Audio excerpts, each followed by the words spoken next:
Hello, আসসালামু আলাইকুম everyone. আজকে আমি চলে এসেছি চিকেন রান্না নিয়ে। তো ফার্স্টে আমার আম্মু চিকেনটা সুন্দর করে কেটে নিচ্ছে। এরপর দেখতেছে ঠিকভাবে কাটা হয়েছে কিনা।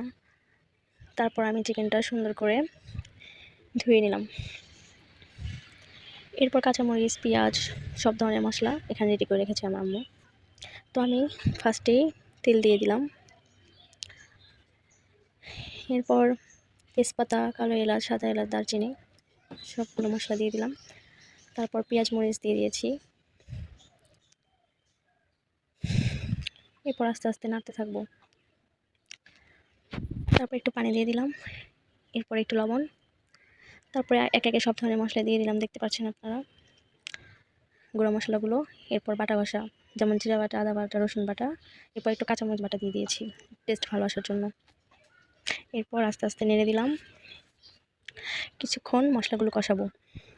যখনই দেখবো উপর দিয়ে তেল ভেসে এসেছে, তখন আস্তে আস্তে মাংসগুলো দিয়ে দিব।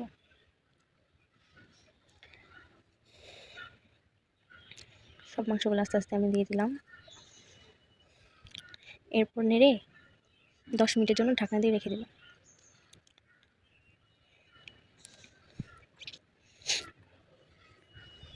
10 মিনিট পর ঢাকনা খুলে একটু নেড়ে দিলাম, যে নিচে লেগে ধরেছে কিনা এটা দেখার জন্য, কিন্তু লাগেনি।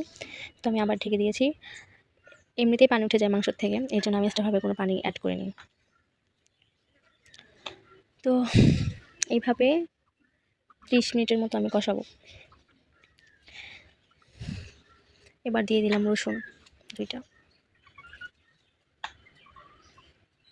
এবার আবার ঢেকে দিব, দিয়ে কিছুক্ষণ রান্না করব। এরপর দিয়ে দিলাম আলু। আলু ছাড়া তো মাংস জমেই না। আমার কাছে মাংস থেকে আলুই বেশি মজা লাগে মাংসের ভিতরে। তো আলুতে একটু নেড়ে দিলাম।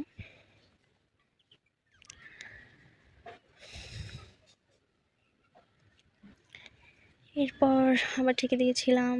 তারপর আবার ঢাকনা খুলে আবার নাড়াচাড়া করলাম। এরপর পরিমাণ মতো পানি দিয়ে দিচ্ছি।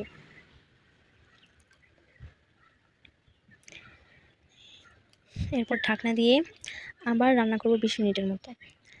তো এই মাংসটা অনেক শক্ত, এর জন্য বেশিক্ষণ রান্না করা লাগছে আর কি। তাই 20 মিনিটের মতো রান্না করার পরে এটা আমার রান্না হয়ে গেছে।